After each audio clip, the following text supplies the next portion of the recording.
उनके भाई थे कुशध्वज, उनके 2 लड़कियां थी, उर्मिला के साथ में मांडवी और श्रुति कीर्ति। राजा जनक एक बार राजा जनक के यहां पर अकाल पड़ गया था। अकाल पड़ने के कारण सभी विद्वानों ने कहा महाराज सोने का रथ बनाओ और हल चलाओ।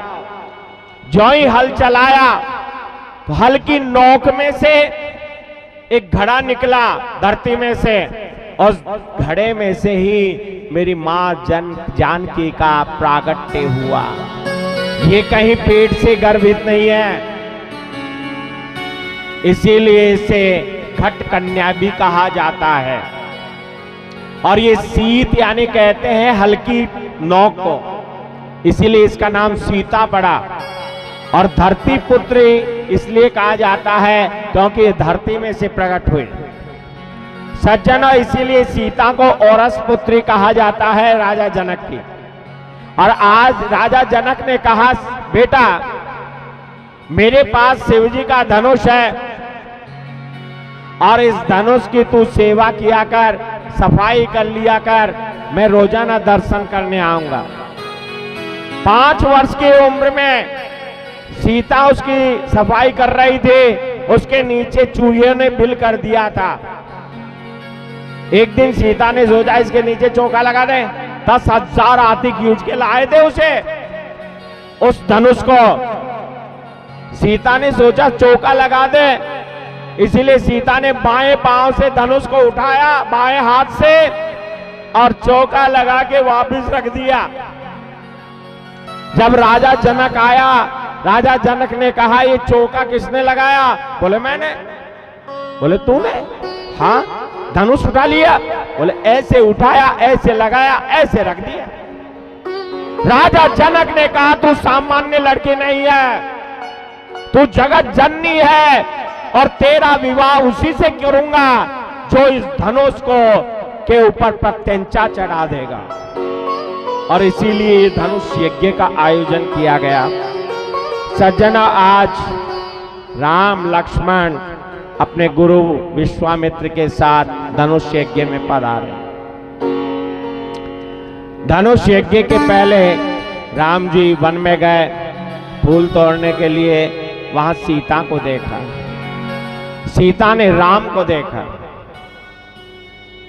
और दोनों के नेत्र जब एक दूसरे के मिले तो सीता और राम के नेत्र एक दूसरे से अलग होना ही नहीं चाहते थे। वो एक दूसरे के और ही आकर्षित हो रहे थे। तब दूसरी सखी ने कहा क्या देख रही है?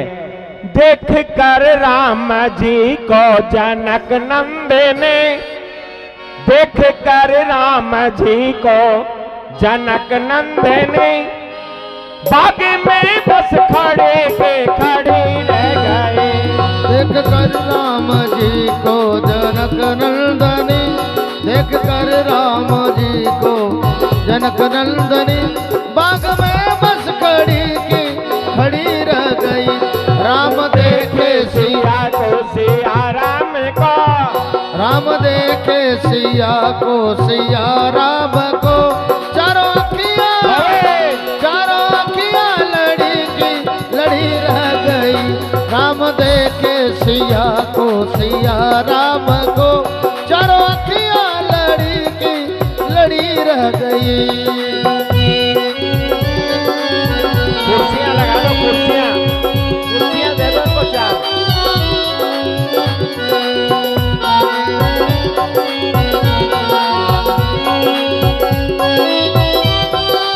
पीछे लगा दो, पीछे।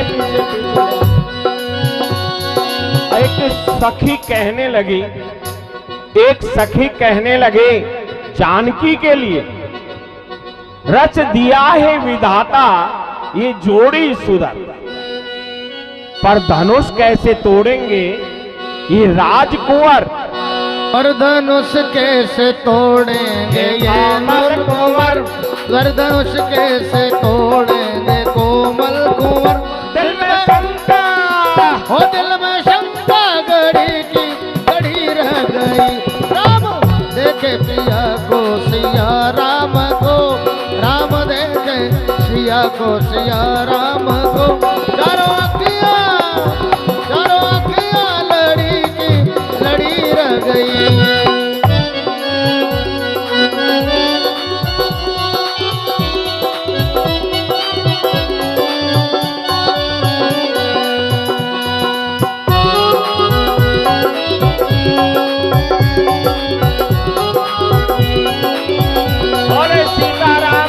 भगवान के। अरे आवाज ही नहीं निकलती है तुम्हारे से।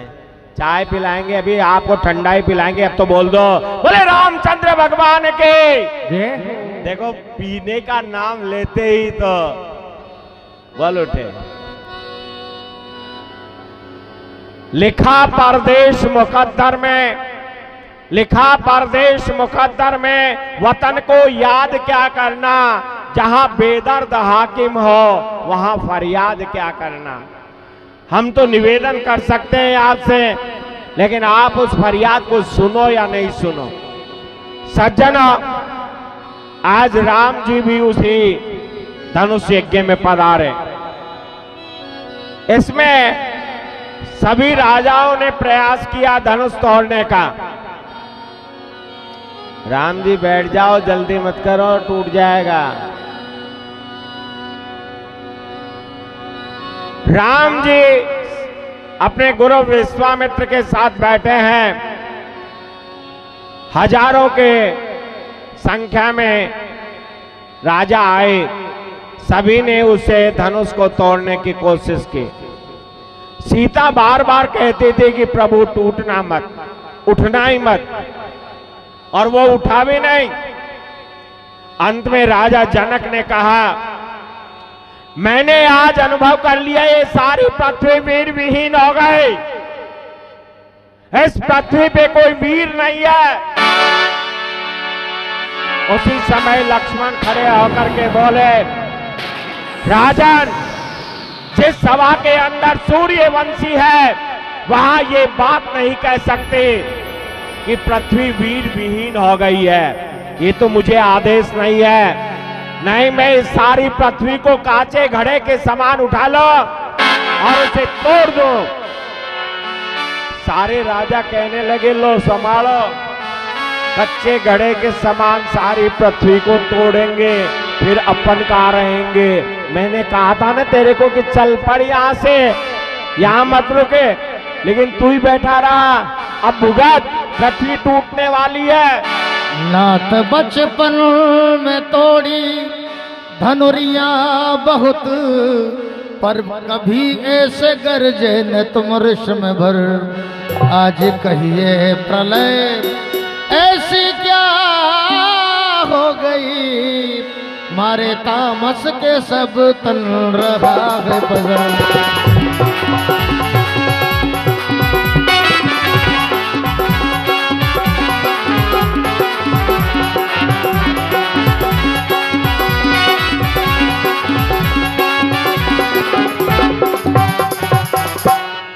सज्जन, आज सभी राजा एक दूसरे का मुंह देख रहे हैं और लक्ष्मण का क्रोध पूरा आकाश में चढ़ा हुआ है। अंत में जनक ने कहा, मैं ऐसा नहीं चाहता था, ऐसा कहना भी नहीं चाहता था प्रभु, लेकिन मेरे मुंह से निकल गए। आप कृपा करो, जो हुआ सो हुआ। इतने में विश्वामित्र से ने राम जी से कहा, राम, विश्वामित्र समय शुभ जानी, विश्वामित्र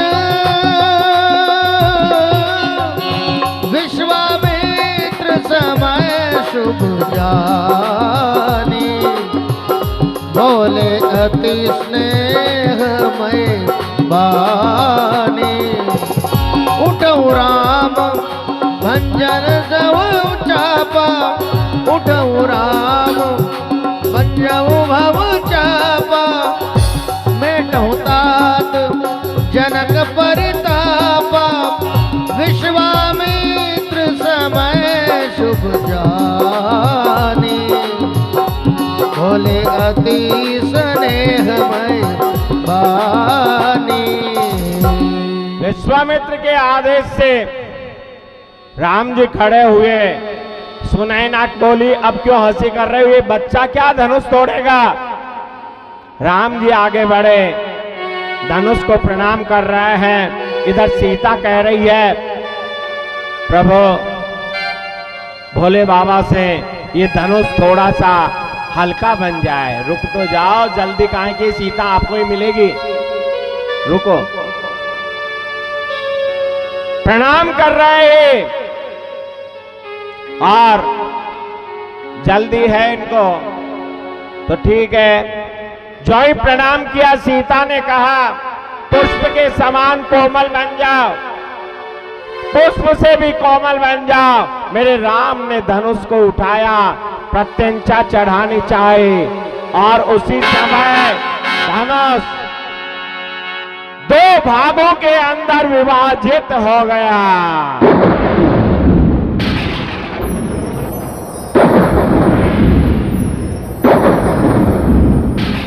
आकाश से पुष्प गिरने लगे।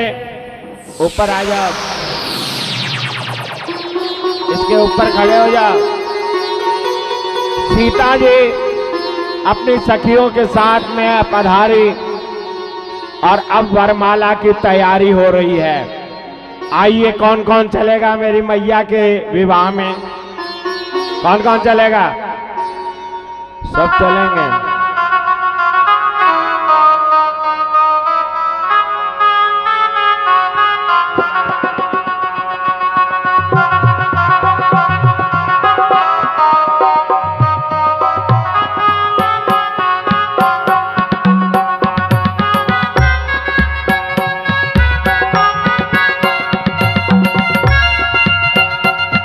वरमाला चलिए इधर।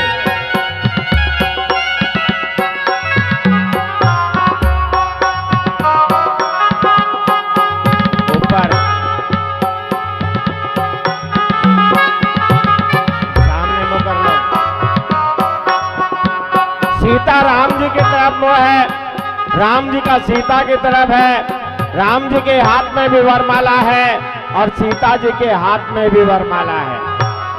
अब राम जी लंबे हैं, राम जी लंबे होने के कारण मुकुट हो रहा है। अब सीता जी सोच रही है, मैं कैसे वरमाला डालूं। सखियों ने कहा, राम जी थोड़े से झुक जाओ ना। ओ झुक जाओ तनिक रघुवीर, लली मेरी छोटी सी, झुक जाओ तनिक रघुवीर, लली मेरी छोटी सी, छोटी सी रे छोटी सी लली, छोटी सी रे झुक जाओ, झुक जाओ तनिक रघुवीर, सिया मेरी छोटी सी, झुक जाओ तनिक रघुवीर, सिया मेरी छोटी सी।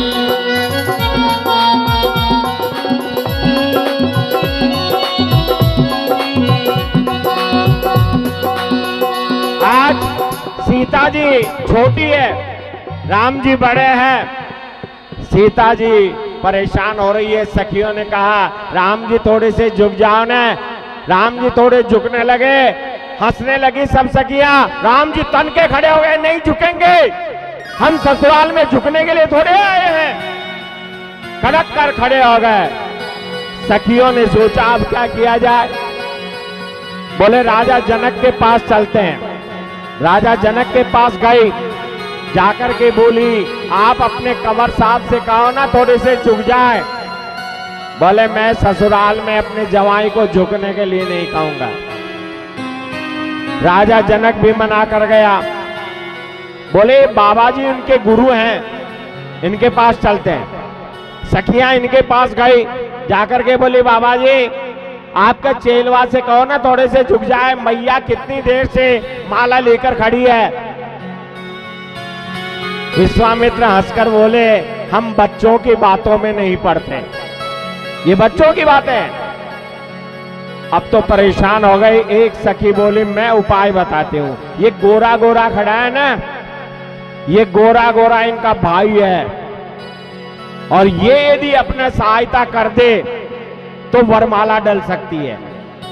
तो लक्ष्मण जी के जात पास में जाकर के बोली, लक्ष्मण जी आप इनके भैया हो, तो ये सीता मैया आपकी क्या लगी? बोले मेरी माँ लगी, माँ, भाभी माँ। तो भाभी माँ परेशान हो रही है ना? बोले हाँ, तो कोई उपाय करो ना। लक्ष्मण ने कहा ठीक है मैं करता हूं। लक्ष्मण जी राम जी के चरणों में प्रणाम करने लगे, राम जी उठाने लगे, और सीता जी ने गले में वरमाला डाल दी। राम जी ने भी सीता के गले में मल डाला। कुर्सी लगा दें ऊपर ही। बोले सीता रामचंद्र भगवान के।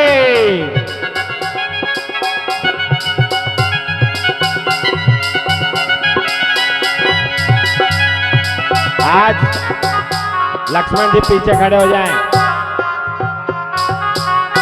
विश्वामित्र जी आप तो जाओ, आपका क्या काम है? बस यहाँ खड़े हो जाए आप ऊपर। आज कुर्सियां थोड़ी पीछे ले लो, कुर्सियां थोड़ी पीछे ले लो ना।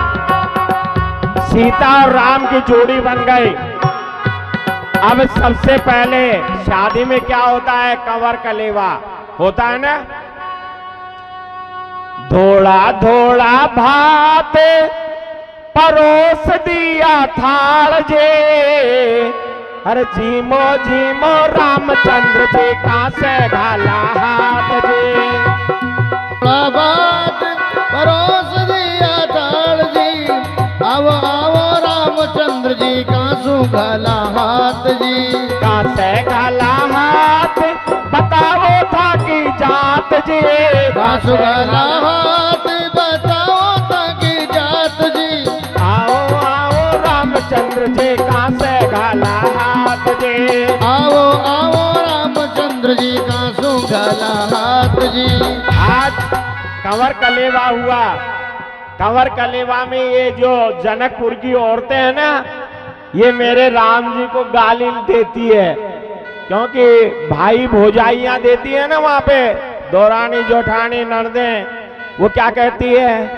सिया पर काला लडावा जी, लंग बनाने गाड़े गावा।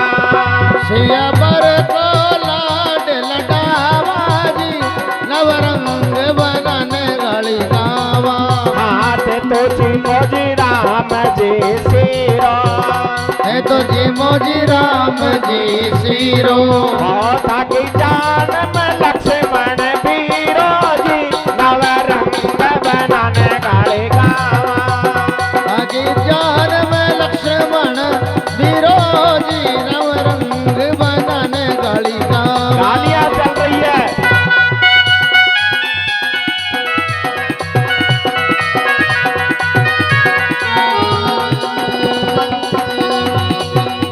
अरे ते तो जी मोजी राम जी खाजा, ते तो जी मोजी राम जी खाजा।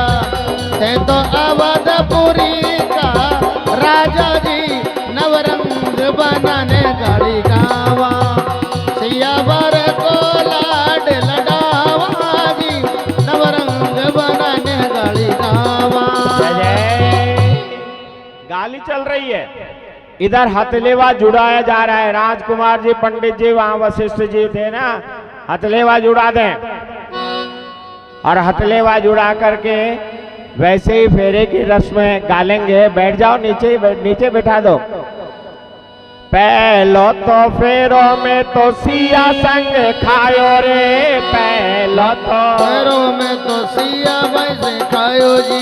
सीताराम कहायो में तो सीताराम कहायो रे, सीताराम कहायो में तो सीताराम कहायो रे। तो जो तो फेरो में तो राधा संग खायो रे, तो जो तो फेरों में तो राधा संग खायो रे। राधा कृष्ण कहायो में तो राधा कृष्ण कहायो रे, राधा कृष्ण कहायो में तो राधा कृष्ण कहायूं रे। फेरे की रस्म पूरी हुई और फेरे के बाद में हथलेवा छुड़ाया गया। हम स्वस्ति न इंद्र वृद्धश्रवाः स्वस्ति नः पूषा विश्ववेदाः स्वस्ति नस्तारक्षो अरिष्टनेमि स्वस्ति नो बृहस्पति ददातु। रस्म पूरी हुई और पानी ग्रहण हुआ। अब जो भी हथलेवे में डाला गया राजा जनक की तरफ से वो सीता राम जी को भेंट किया गया। केवल 5-10 मिनट दिए जाएंगे आपको, जब तक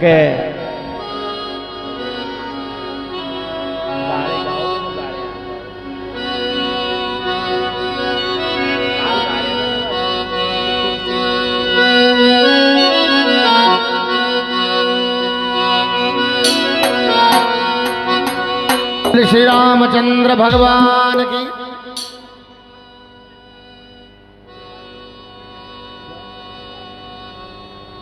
कैलाश जी सैन्य कहाँ हैं?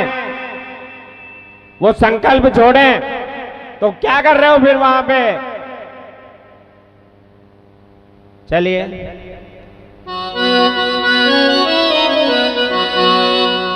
जदराई जादो बनड़ो ए बागा में आयो। जदराई जादोरी बनड़ो बागा में आयो। बागा में कामण को न करो, बागा में कामण को न करो। लग लग री दूजे से कामण को न करो। चोकड़ करी अंडा कामण को न करो।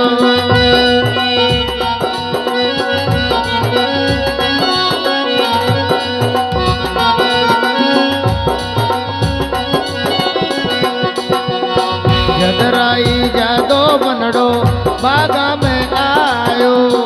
जदराई जादो बनड़ो बागा में आयो। बागा में रे कामण को न करो, बागा में कामण को न करो। लग लग री दूजे से कामण को न करो।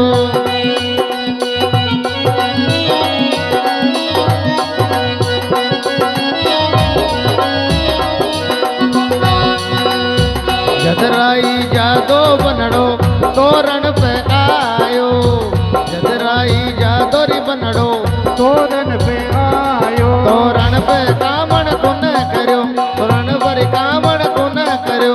लग लग री दूजे से कामण को न करो। लग लग री दूजे से कामण को न करो।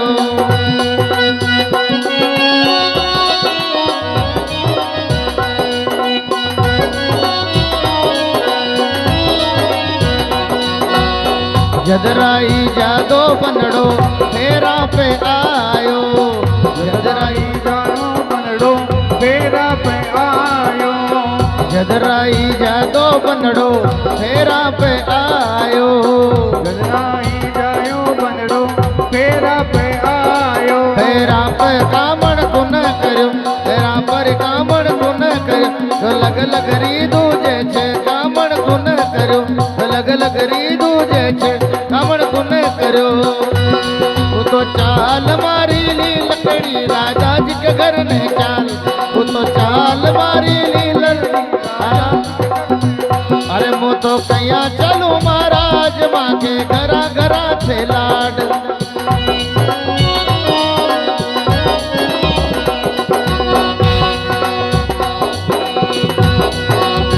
अरे तो चाल मारी ली लकड़ी मामा जी के घर में चाल।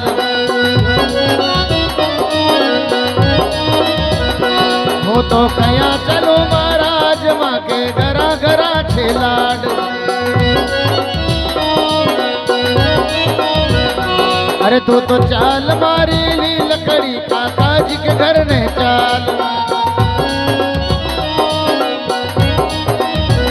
अरे मो तो कैया चलू महाराज माँ के घरा घरा से लाड।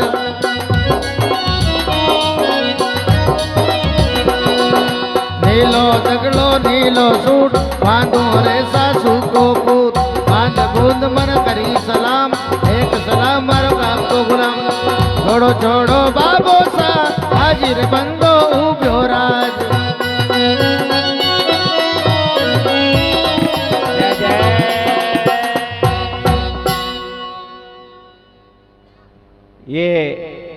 जो भी इनको बारातियों को शरबत या ठंडाई पिलानी है वो पिलाओ, क्योंकि आनंद स्वयं राम है और राम ही सब वहां आ गए तो आनंद ही है।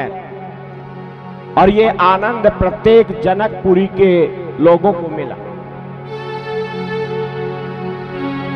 मंगल गीत गाए गए। रामायण के अंदर तो लिखा है,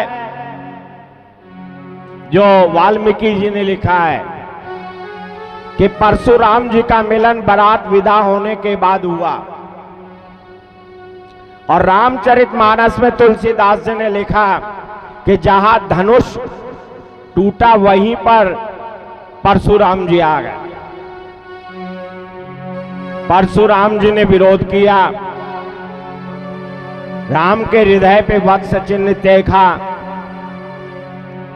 परात पर ब्रह्म राम ने उनके धनुष को ऊपर पिनाक धनुष के तो टूट ही गया था। प्रत्यंजा चढ़ा दी और बाण चढ़ाकर बोले परशुराम जी से, बोलो ये बाण किधर छोड़ूं अब मैं।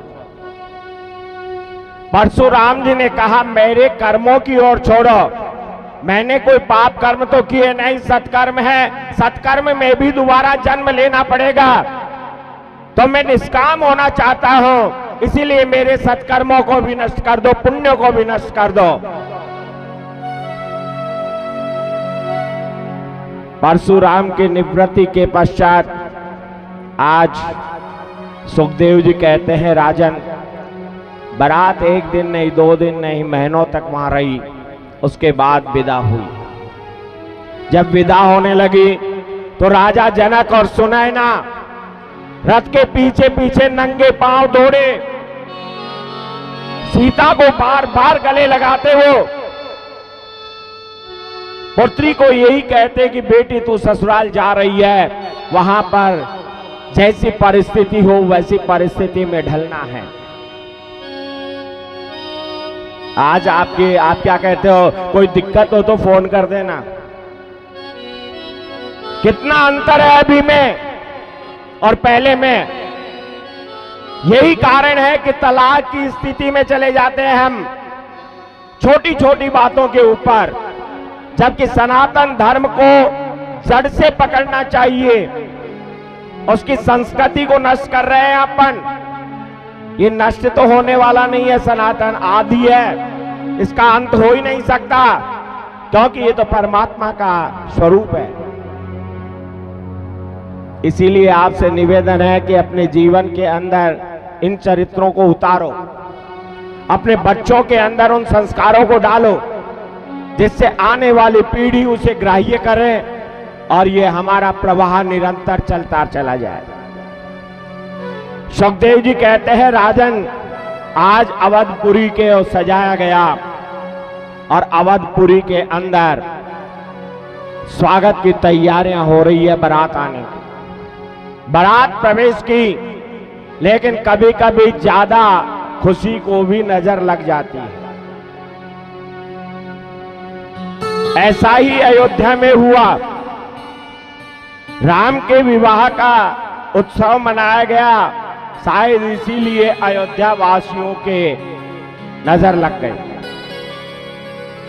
भरत लाल जी अपने मामा के यहां चले गए, शत्रुघ्न लाल को साथ लेकर के, और विघ्नेश्वरी देवी ने अयोध्या में प्रवेश कर लिया।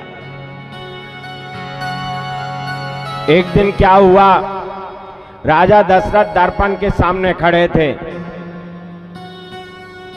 दर्पण के सामने खड़े थे, उनके कान के ऊपर सफेद बाल दिखाई दिए। सफेद बाल देख करके राजा दशरथ ने सोचा, मैं वृद्ध हो गया, मुझे अपने उत्तराधिकारी का चयन कर लेना चाहिए और मुझे राजगद्दी छोड़ देनी चाहिए। और अपने सारे बाल भी सफेद हो जाएं तब भी कमर पे चाबी बांधे मिलेंगे। राजा दशरथ ने सोच लिया, मैं परित्याग करूंगा राज्य का, तपस्या करो, ठाकुर की आराधना करो। वशिष्ठ मुनि के पास गए, जाकर के बोले गुरुवर, मैं चाहता हूं कि मेरी गद्दी के ऊपर राम राजा बन जाए और मैं स्वतंत्र हो जाऊं। वशिष्ठ मुनि ने कहा, तूने बहुत सुंदर बात सोची है। हम भी यही चाहते हैं, प्रजा भी यही चाहती है कि राम राजा बन जाए। तो देर किस बात की है? बोले परसों के रोज पुख्य नक्षत्र आएगा, अभिषेक की तैयारी करो, राज्याभिषेक किया जाएगा। सारी अयोध्या में ढिंढोरा पिटवा दिया। परसों के रोज राम राजा बनेगा। सारी अयोध्या के लोग नाचने लगे, रंगोलियां बनाने लगे, दीपक की माला सजाई। राम राज अभिषेक सुनी, ये हर से नर नारी, लगे सुमंगल सजन सब, विधि अनुकूल विचारी, विधि अनुकूल विचारी। सारी अयोध्या खुशी मना रही है। उसी समय सरयू किनारे जो केकई का महल था, उसमें से मंथरा निकल के आई। मंथरा अयोध्या की नहीं थी सज्जनों। जो अयोध्या की नहीं है उसी पे तो ये प्रभाव पड़ सकता है। सारे देवता चाहते थे कि राम वन में जाए, इसीलिए सरस्वती को वहां भेज दिया और सरस्वती ने प्रभाव दिखाया और मंथरा के मस्तिष्क को बदल दिया। मंथरा ने अयोध्या वासियों से पूछा, रे तुम किसकी तैयारी कर रहे हो? काय का स्वागत हो रहा है? कौन सी खुशी मना रहे हो? बोले कल राम राजा बनेगा और अयोध्या में आनंद छाएगा। राम राजा बनेगा। सज्जना उसका मस्तिष्क बदला। वह दौड़ी दौड़ी केकई के पास आई।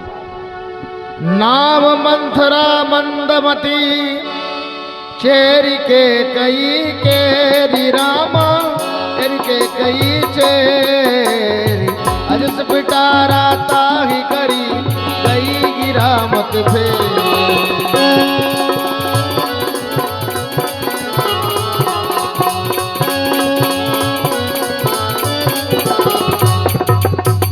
केकई तो आकर के मंथरा कहती है, पता है तुझे आज अयोध्या को दुल्हन की तरह सजाया गया है। केकई बोली क्यों? बोले तुझे पता नहीं, राम का कल अभिषेक होने जा रहा है, राम राजा बनेगा। केकई नाचने लगी, सज्जना मेरा बेटा राम राजा बनेगा। मंथरा बोली पागल हो गई तू? बेटा कौशल्या का राजा बन रहा है और तू नाच रही है? सज्जन और फटकारा के कहने उसे, राम मेरा बेटा है। लेकिन मंथरा भी मानने वाली कहां थी। उसने कहा, सुन ले रानी, मैं तेरे साथ केकई देश से आई हूं, मैं तेरा हित चाहते हो। अरे राम राजा बनेगा, कौशल्या राजमाता बनेगी, सीता राज महारानी बनेगी, तेरे को क्या मिलेगा? तू उनकी दासी बनेगी। केकई ने उसे थप्पड़ मारा। मंथरा रोने लगी, हमारा क्या जाता है, हम तो दासी से महारानी बनने से रहे। अरे हम तो नौकर के नौकरी है, नौकरानी से रानी तो नहीं बनेंगे, लेकिन तू रानी से नौकरानी जरूर बन जाएगी। मस्तिष्क बदला, सोच बदली, विवेक खो दिया और केकई के समझ में आ गया कि मुझे क्या करना चाहिए। मंथरा ने कहा, दो वरदान है तेरे पास।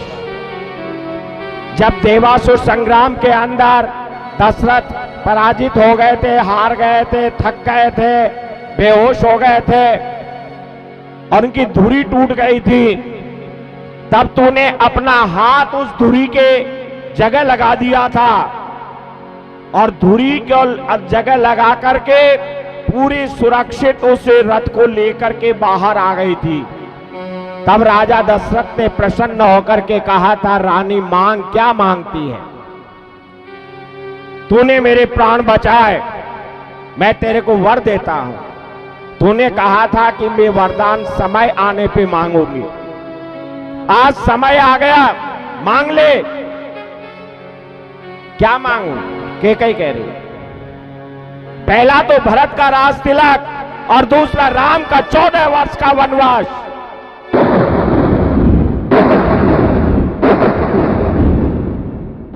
कैकेयी बोली, भरत का राज तिलक तो समझ में आता है,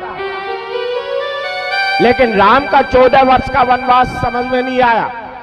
बोले पागल है तो, भरत जो ही राम राजा बनेगा, प्रजा के अंदर विद्रोह पैदा होगा और प्रजा भरत को अपने राज सिंहासन से उखाड़ फेंकेगी और राम को वापस राजा बना देगी।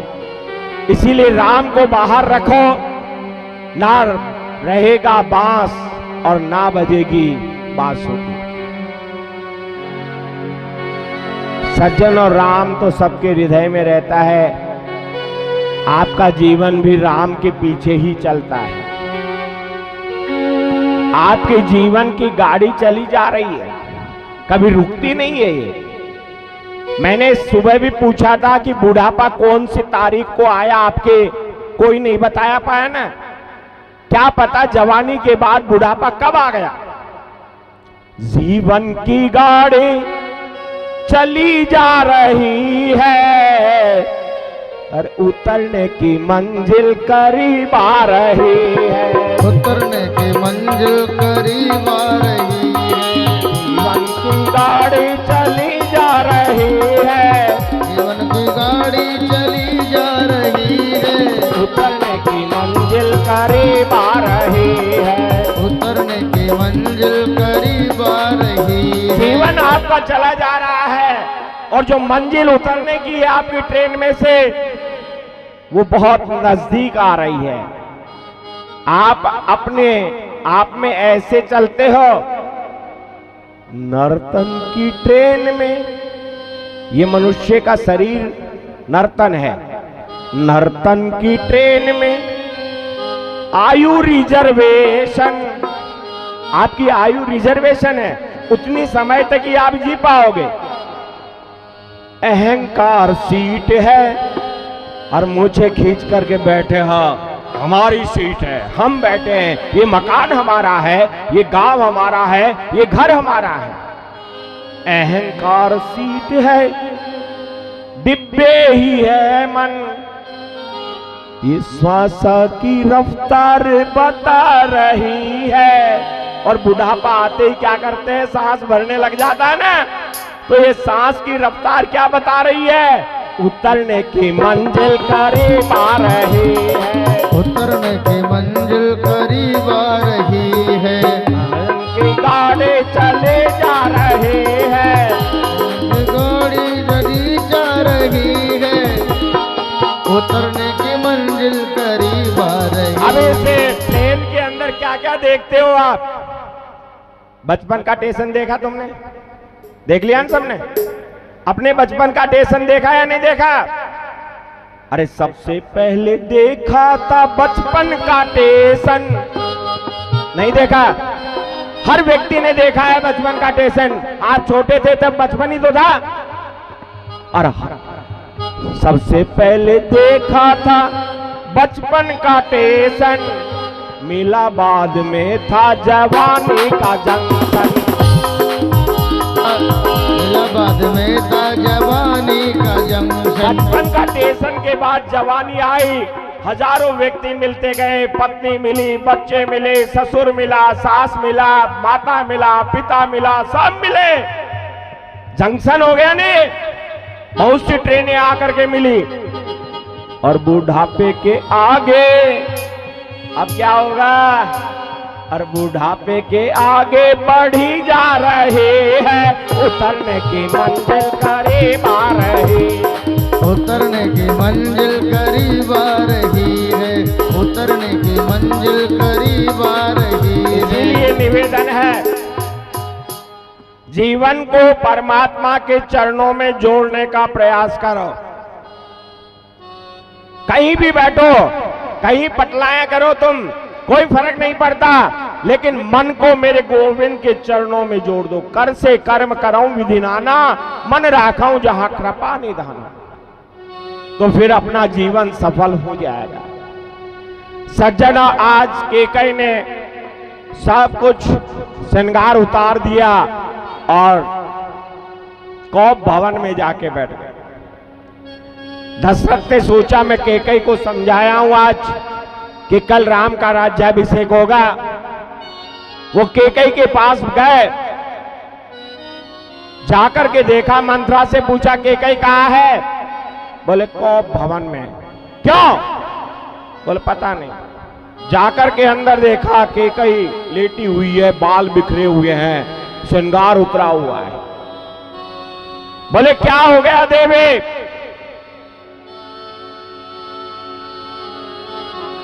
क्या हो गया? बोली नहीं। थोड़ी देर मनाया, मनाने के बाद बोली मुझे वरदान चाहिए। अरे 2 वरदान क्या 4 वरदान ले ले आज, क्योंकि कल राम राजा बन रहा है, मांगे जितना मांग ले। बोले 2 ही दे दो। रघुकुल रीति सदा चली आई, प्राण जाए पर वचन न जाई। आज दशरथ केकई के चरणों की तरफ बैठा है। देखो समय कितना बदल गया। केकई कोप होकर के बैठी है, दशरथ मना रहा है। समय को भरोसों को ने कद पलटी मार जाए। इसीलिए आपसे निवेदन है, जीवन में जो कुछ करना है सत्कर्म करो, सत्कर्म। आज केकई बैठी है, दशरथ कह रहा है 4 मांग ले, 2 ही वरदान दे दो मुझे। दशरथ ने कहा मांग। बोले ऐसे नहीं, राम की शपथ खा करके कहो कि मैं बदलूंगा नहीं। दशरथ ने कहा राम कहां से आ गए इसमें? बोले वो ही है जड़ी। रघुकुल रेत सदा चली आए, प्राण जाए पर वचन न जाए। राम सिया राम सिया राम जय जय राम, राम सिया राम जय जय राम। तू मांग क्या मांगती है? ये रघुकुल की रीति है कि एक बार वचन देने के पश्चात में फिसलता नहीं। राजा दशरथ के सामने पहला वचन रखा, भरत को राज्याभिषेक। तू पागल हो गई? बोले मेरी शादी हुई थी तब पिता के बीच में और आपके बीच में समझौता हुआ था कि मेरा बेटा ही राज्य सिंहासन पर बैठेगा। दशरथ ने कहा तो तेरे बेटा कहां से हुआ? पहले तेरा बेटा हो जाता, तू आते ही बेटा दे देती तो मैं बैठा देता। मेरी बेटी शांता का त्याग करने के बाद मुझे पुत्र कामेष्टि यज्ञ से 4 बेटे मिले हैं।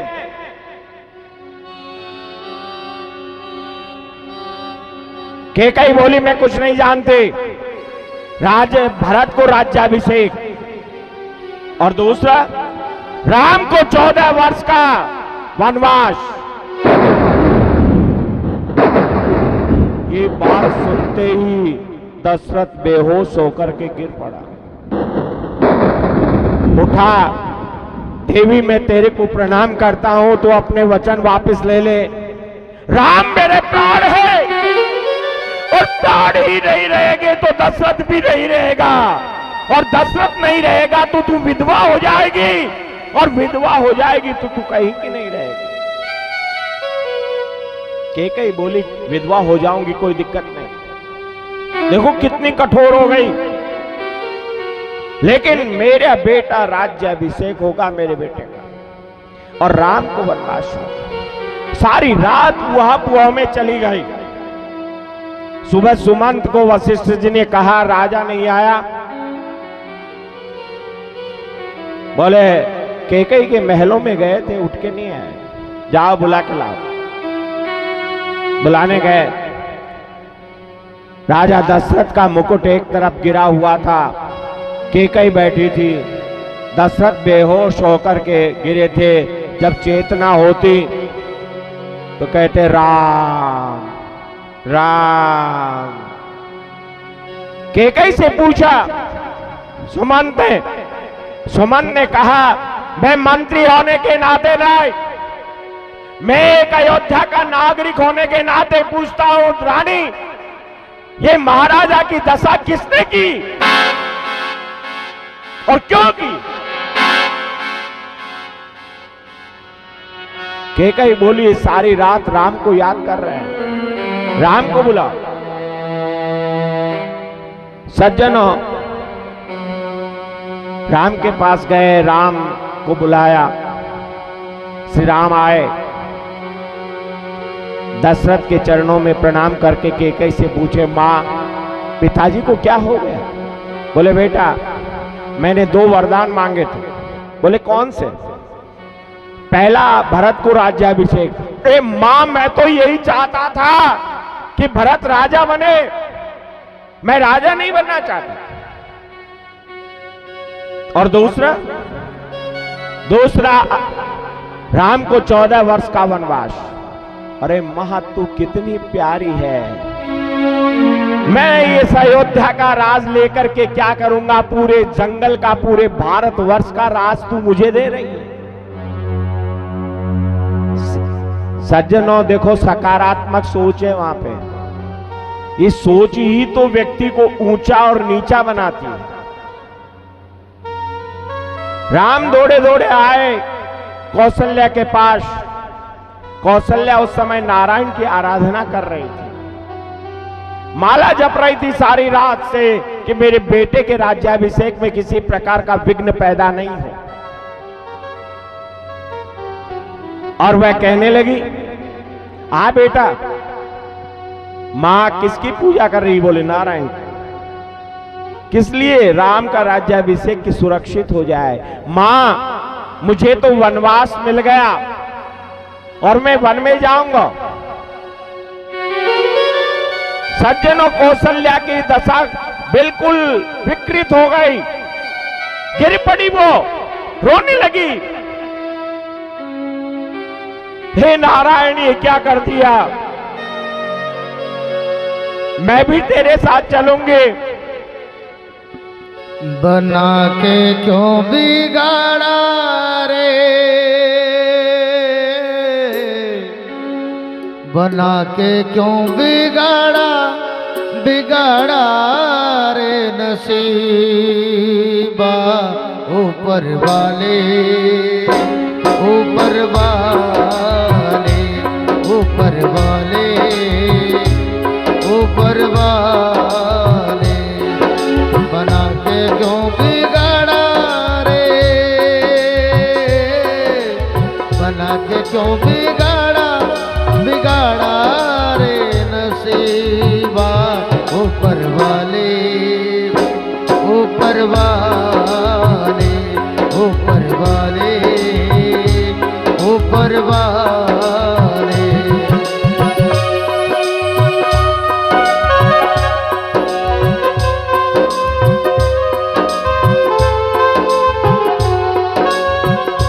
एक दिन राजा हरिश्चंद्र भय संपत्ति में रुसमा। एक दिन जाए स्वपच घर सेवत, अंबर रहत शमशान, सब दिन होत न एक समान, सब दिन होत न एक समान। बना के क्यों बिगाड़ा रे, बिगाड़ा रे नसीबा, ऊपर वाले, ऊपर वाले, ऊपर वाले, ऊपर वाले। राम ने कहा, कौशल्या बेहोश होके गिरी। राम ने कहा, मां तू क्षत्राणी है, तुझे शहर से मुझे विदा करना चाहिए। मैं ज्यादा दिन नहीं जाऊंगा, 4-10 वर्ष। देखो कितनी चालाकी से बोले हैं, 4-10 वर्ष। छोटी संख्या को पहले बताया, बड़ी संख्या को बाद में बताया। घबराहट नहीं हो। और अपने को 14 वर्ष का वनवास मिला, पूरे 14 वर्ष। कहने का तरीका है ये व्यक्ति का। सज्जनों, 4-10 वर्ष के लिए जाऊंगा, वापस आ जाऊंगा।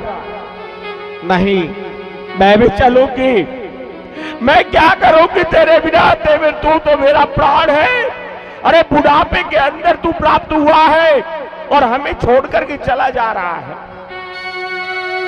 सुन जननी सोई सुत बड़ी बागी, जो पितु मातु वचन अनुरागी, जो पितु मात वचन अनुरागी। इन व्यवस्थापकों से निवेदन है कि इन महिलाओं को थोड़े आगे खींच दें, पीछे आने वाले बेड पर चले जाएंगे, डिस्टर्ब नहीं होंगे।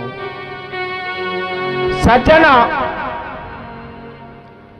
आज कैकेयी ने वरदान मांगा, कौशल्या बेहोश हो गई। कौशल्या को कहा, मैं जा रहा हूं। कौशल्या ने कहा, मैं भी चलूंगी। राम ने क्या कहा? पत्नी का परम धर्म होता है पति जिस अवस्था में रहे उसके साथ रहे, वही पत्नी कहलाती है।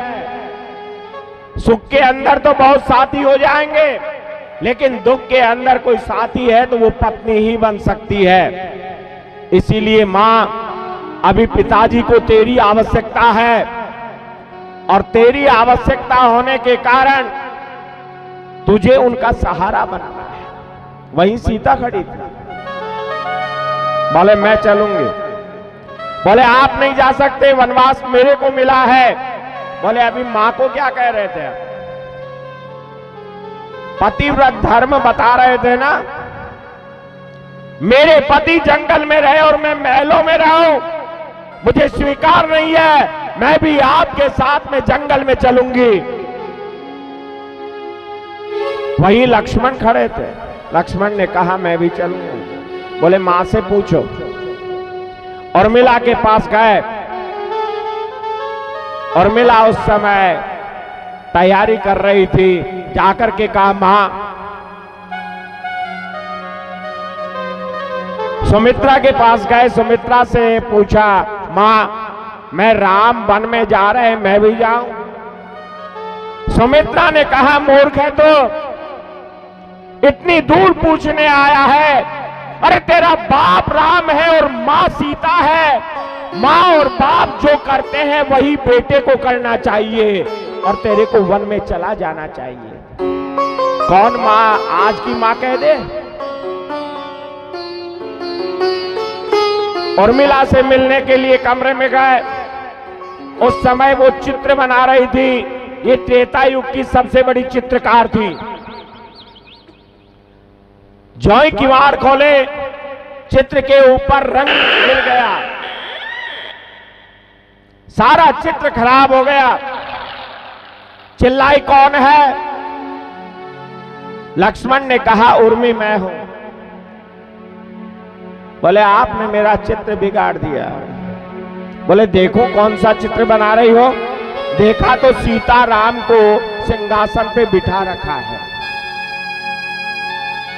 बोले ये सीताराम जी जब बैठेंगे सिंहासन पे तो मैं माता और पिता को अपनी भेंट दूंगी। बोले ये चित्र तो मंथरा ने पहले ही बिगाड़ दिया, बिगड़ गया है चित्र, और मैं वन में जाऊंगा राम के साथ। वनवास मिला है राम। और मिला की आंखों से आंसू पड़ रहे, गिर पड़े आंसू, रोने लगी उर्मिला। लक्ष्मण ने कहा उर्मी तू क्षत्राणी है और रो रही है। अरे क्षत्राणी को तो शहर से विदा करना चाहिए। और मिला ने प्रतिज्ञा के ये आंसू जो आंखों के डोले पे आ गए ये नीचे नहीं गिरेंगे। और 14 वर्ष तक उर्मिला आंखें नहीं टपकाएगी, 14 वर्ष तक उर्मिला सोएगी नहीं, और 14 वर्ष तक उर्मिला अन्न और जल का परित्याग करेगी। कौन महिला है जो इस प्रकार प्रतिज्ञा करे? सज्जनों, आज समय बदल गए। सारे के सारे जो खुशी का माहौल था वो दुख में परिणित हो गया। आज राम को वनवासी वेश, सन्यासी वेश, वैरागी वेश धारण करने पड़े। सीता, राम और लक्ष्मण आज विदा हुए और चौई महलों के अंदर से निकले। कौशल्या चिल्लाई रोको, रोको इनको, अरे मेरे प्राण जा रहे हैं। दशरथ कह रहा है इस सुबह तू रथ ले जा, और केवल 14 घंटे तक वन में घुमाकर वापिस लिया। ये मेरे प्राण है, ये चले जाएंगे तो मैं जीवित नहीं रहूंगा। रोको रे कोई बन को चले रघुराई, रोको कोई बन को चले रघुराई, बन को चले रघुराई, बन को चले रघुराई, रोको रे कोई बन को चले रघुराई, रोको कोई बन को चले रघुराई। राम विग्रहवान धर्म है। राम तो धर्म का विग्रह है, साक्षात धर्म है। यदि धर्म की संपूर्ण व्याख्या आपको देखनी है तो सज्जन और राम के चरित्र में देखो। राम के चरित्र में संपूर्ण धर्म की व्याख्या दिखाई दे जाएगी। अब सुखदेव जी कहते हैं परीक्षित ऐसा लगता है कि रामचरित्र का आदर्श पात्र एक उर्मिला भी है जिसको कोई नहीं जानता। उर्मिला का नाम किसी को पता नहीं, उर्मिला ने क्या किया, लेकिन सबसे बड़ा त्याग किया है तो उर्मिला ने ही किया है। और इसीलिए तो लक्ष्मण के जब शक्ति लगी थी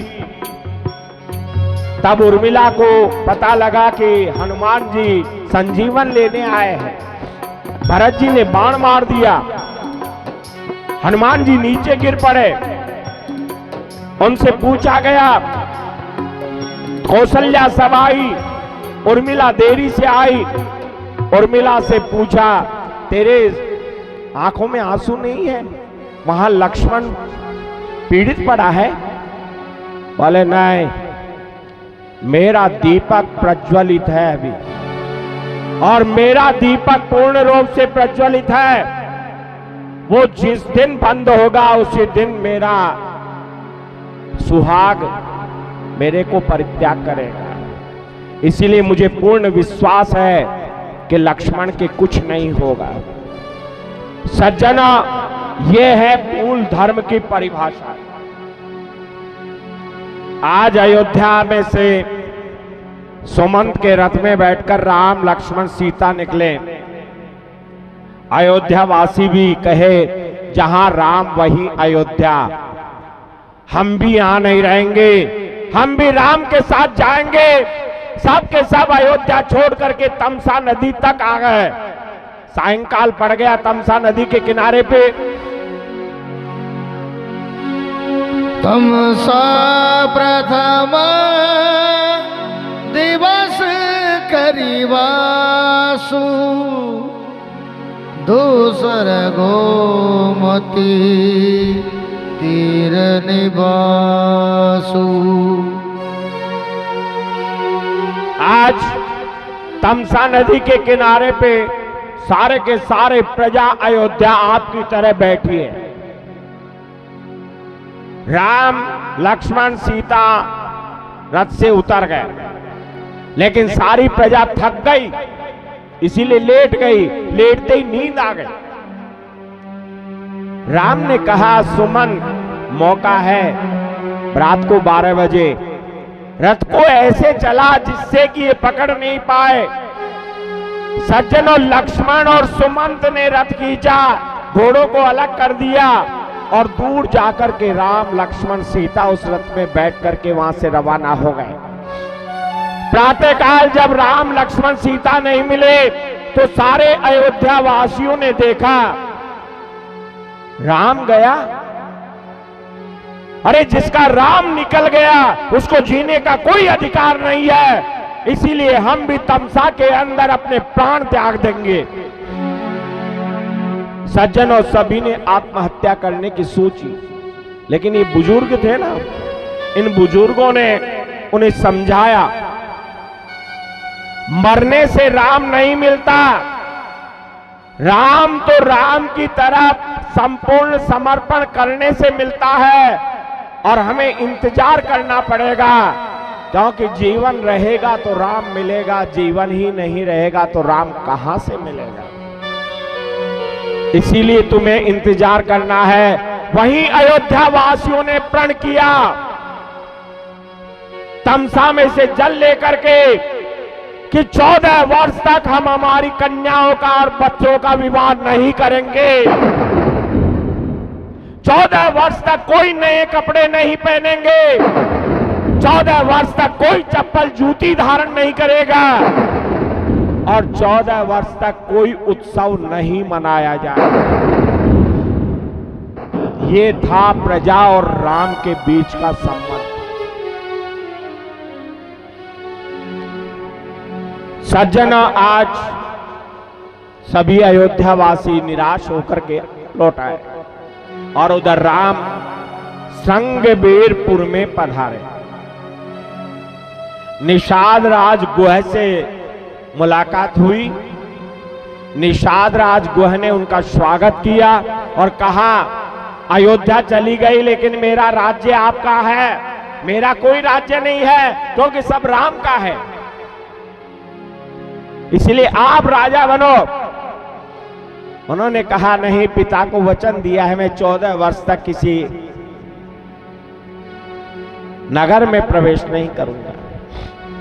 इसीलिए गंगा के किनारे आसन लगाया, वहीं पे निवास किया। प्रातःकाल जब रात को लक्ष्मण पहरा दे रहे थे, तब निषाद राज भी पहरा दे रहे थे। सज्जनों, लक्ष्मण रात को खूब रोए, जोर से रोए। निषाद ने पूछा, क्यों रो रहे हो भैया? बोले, तू जानता है ये कौन है? जानता है इनको? बोले, राम है। नहीं, ये नारायण है, जो शेष सैया पे निरंतर क्षीर सागर में निवास करते हैं और आज इस रेत के अंदर एक पत्थर सिर के लगा करके, सिराना लगा करके सो रहे हैं। और ये लक्ष्मी है जो सारे संसार को चलाती है, आज वही इस रेत के ऊपर बैठी है। इसीलिए रुदन हो रहा है कि आज मेरा मालिक किस दशा में है। समय बड़ा बलवान है, नहीं पुरुष बलवान। समय बड़ा बलवान है, नहीं पुरुष बलवान। हीलो लूटी गोपियां, वही अर्जुन वही बाण। बजले हरि हरि बजले रे प्यारे हरि हरि, बजले मन मूरख हरि हरि, आहारे प्यारे हरि हरि। निषाद को पता लगा नारायण आए हैं, उसने ढिंढोरा पिटवा दिया रात को, आ जाओ भगवान आ गए, दर्शन कर लो। क्या भाग्य होगा निषाद की प्रजा का। सज्जनों, प्रातः काल भीड़ लग गई, सभी दर्शन करने लगे। उसमें केवट भी था, उन्हीं गरीब था। उसने सुना कि कल ये गंगा पार करेंगे। वो घर आकर के रोने लगा अपनी पत्नी के सामने। मैं चाहता हूं ये हमारी नाव में बैठे, लेकिन मैं तो गरीब हूं ना। गरीब के नाव में कौन बैठेगा। ये तो राजा है, ये नारायण है, और मेरी तो टूटी नौका है। पत्नी समझदार थी। पत्नी ने कहा रो मत, आपको निषाद राज ने एक वरदान दे रखा है। जब वो जंगल में प्यास से तड़प रहे थे तब आपने पानी पिलाया था उन्हें, तब कहा था मांग। क्या मांगता है केवट, वो वर आज मांग ले। सज्जनों, केवट ने निषाद से कहा प्रभु कल जब राम गंगा पार करे तो मेरी नौका में बैठ के करे। निषाद ने कहा ठीक है। सज्जनों, घर आकर के गुदड़े बिछा लिए, अपनी पत्नी की ओढ़नियां लगा दी, कहीं कील नहीं चुभ जाए मेरे गोविंद के। यह है भाव, और भाव जगत में जब जीव डूबता है तो लौकिक जीवन उसका समस्त खत्म हो जाता है। आज नौका खड़ी है, राम लक्ष्मण सीता खड़े हैं और सोच रहे हैं केवट बैठा बैठा इनसे निवेदन करूं। केवट ने पूछा प्रभु आपको गंगा पार करनी है। हो मागी नावन केवट आना, कही तुम्हार मरमु में जाना। राम सिया राम जय जय राम। राम सिया राम जय जय राम। ओ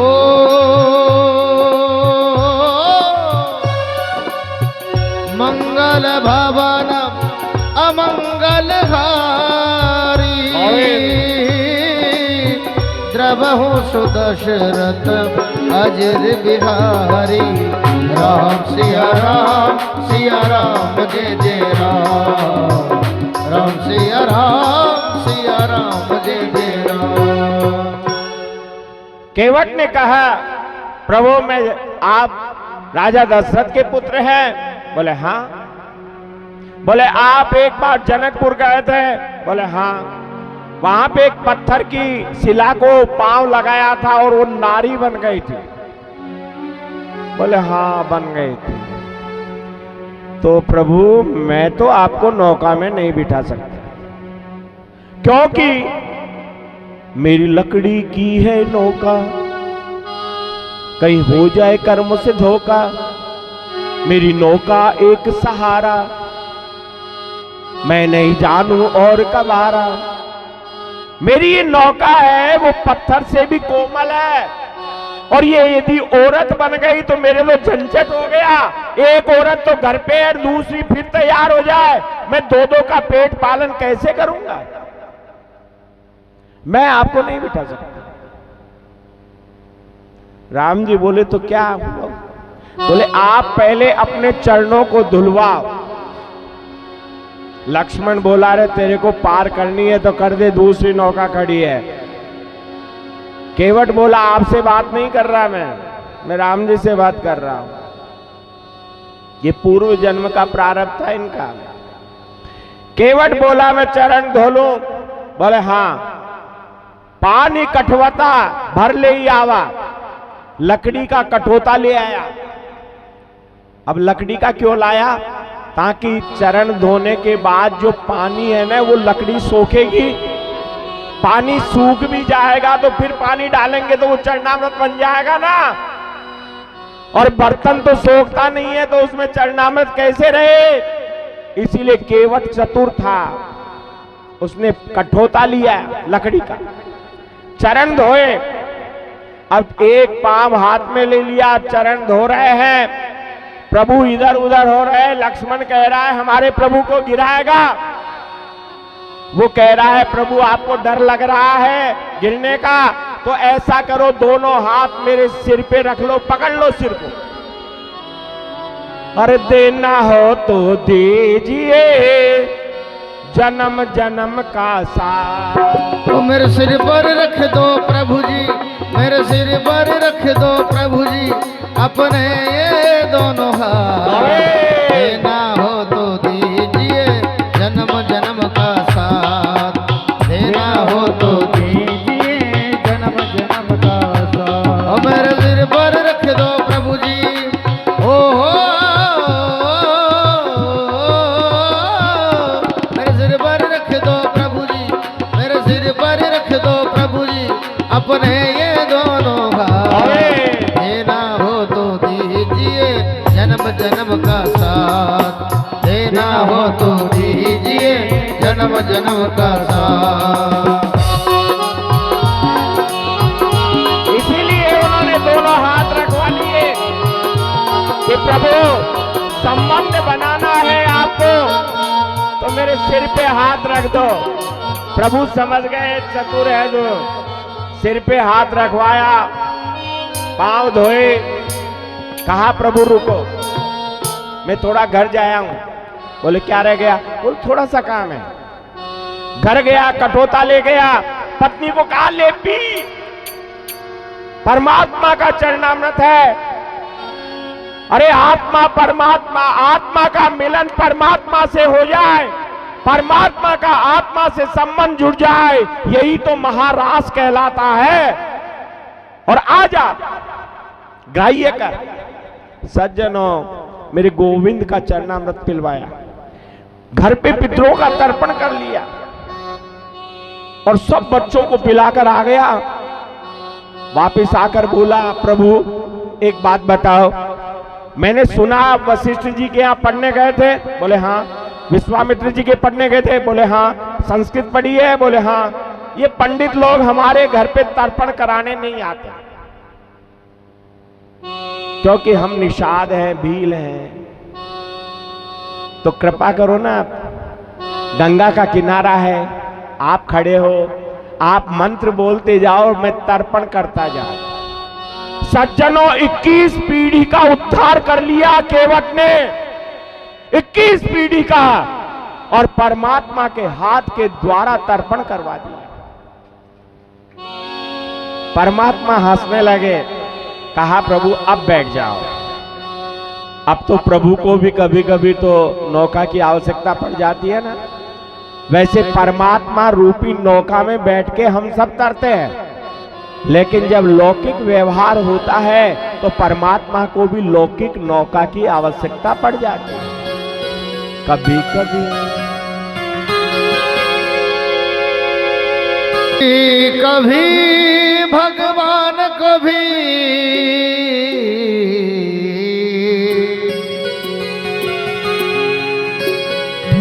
कभी कभी भगवान को भी भक्तों से काम पड़े। जाना था गंगा पार प्रभु के मन की नाव चढ़े। जाना था गंगा पार प्रभु के वट की नाव चढ़े। कभी कभी भगवान को कभी कभी कभी भगवान कभी भक्तों से काम पड़े। जरद गंगा पार प्रभु की भक्त की नाव चढ़े। जरद गंगा पार प्रभु के भक्त की नाव चढ़े। आज नौका में सवार कर लिया, नौका में बिठाकर गंगा के बीच में ले गया और फिर वापस ले आया उसी किनारे। इधर से चला, आधी दूर गया और वापस वहीं, फिर जाए फिर वापस वहीं, फिर जाए फिर वापस वहीं। लक्ष्मण ने कहा तुम पागल हो गया, अरे हमारे को दूसरे किनारे जाना है। बोले चुप रहो जी, क्यों राम जी, आपको तकलीफ हो रही है? राम जी ने कहा तकलीफ तो हो रही है, 18 बार घुमा दिया तूने, पार नहीं करवा रहा।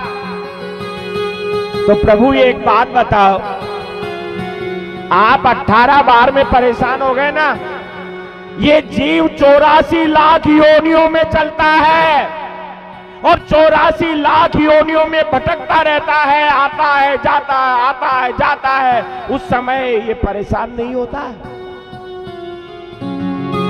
केवट की बात सुनकर राम जी बोले तू क्या चाहता है?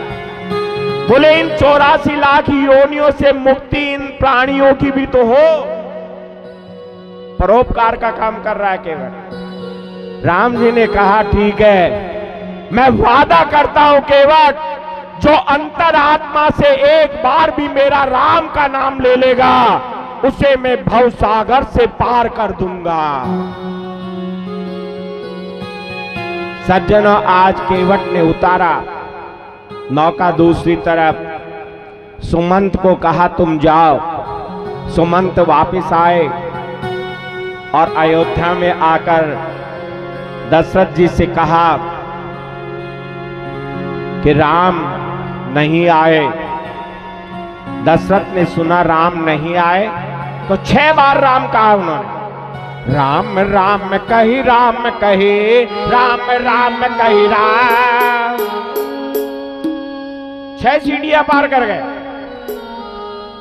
तनु परिहरि रघुवर विरह, राव गयो सुरधाम। राव गयो सुरधाम, राव गए सुरधाम। तुलसी राव गए सुरधाम। राम राम राम कहते हुए दशरथ जी ने प्राण त्यागे और इंद्र ने उन्हें आधा सिंहासन प्रदान कर दिया। सज्जना, भरत ने जब ये जाना कि मेरी माता के कहने पे राम वन में गए तो भरत ने सैकड़ों प्रकार की सौगंधे खाई और कौशल्या को सामने रोने लगे।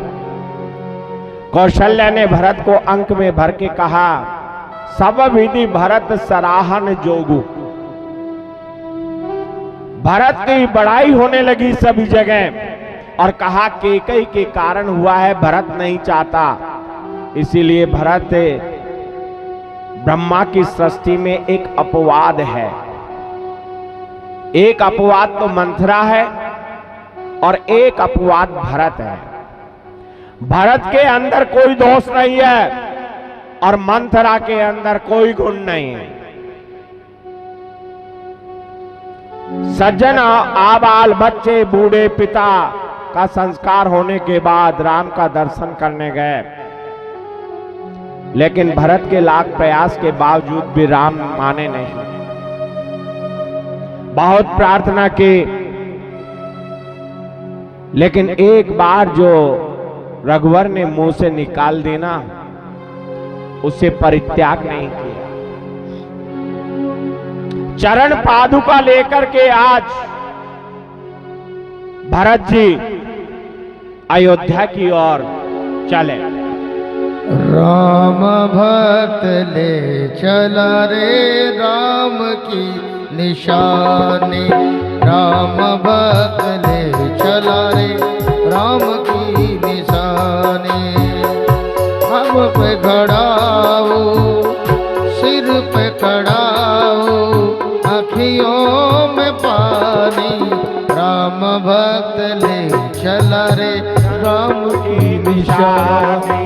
राम भक्त ले चला रे राम की निशानी, सिर पे खड़ा हूँ आँखियों में पानी, राम भक्त ले चला रे राम की निशानी, राम भक्त ले चला रे राम की निशानी। आचार्य सुखदेव जी कहते हैं राजन 14 वर्षों तक अयोध्या में किसी के पांव में जूते नहीं रहे। जो लकड़ी की चरण पादुका थी वो भी भरत जी ले आए और 14 वर्ष तक अयोध्या में किसी ने अपने घर पर दीपक नहीं जलाया। मंगल गीत गाना छोड़ दिया मेरे प्रभु राघवेंद्र आज अत्रि मुनि के आश्रम पे पहुंचे।